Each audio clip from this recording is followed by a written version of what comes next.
मी Ankita Chaudhari. Top news मराठीमध्ये आपलं स्वागत। मराठवाड्यासह राज्याच्या अनेक भागांत पावसाने अक्षरशः थैमान घातलंय। जनजीवन विस्कळीत झालंय। कर्जत तालुक्यातील मलठणमधील जिराफ वस्तीला सीना नदीच्या पुराच्या पाण्याने वेधलं असून अनेक नागरिक अडकले होते। यावेळी आमदार रोहित पवार यांनी एनडीआरएफच्या जवानांसह स्वतः पाण्यात उतरून नागरिकांची सुटका केली।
मागील 2 ते 3 दिवसांपासून झालेल्या अतिवृष्टीमुळे शेतकऱ्यांचं मोठं नुकसान झालं असून आमदार रोहित पवार यांनी या संपूर्ण पूरस्थितीचा आढावा घेतला असून नागरिकांना मदत केली आहे।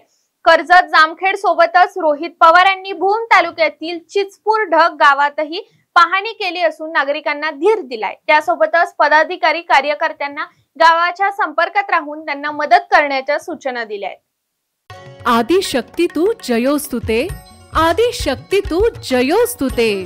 सामाजिक, सांस्कृतिक, वैद्यकीय, राजकीय, शैक्षणिक, औद्योगिक आदी विविध क्षेत्रातील महिला आज आघाडीवर आहेत। शारदीय नवरात्रोत्सवानिमित्त टॉप न्यूज मराठीवर पहा आधुनिक युगातल्या नवदुर्गांच्या मुलाखतींचा विशेष कार्यक्रम आदि शक्ती तू जयोस्तुते।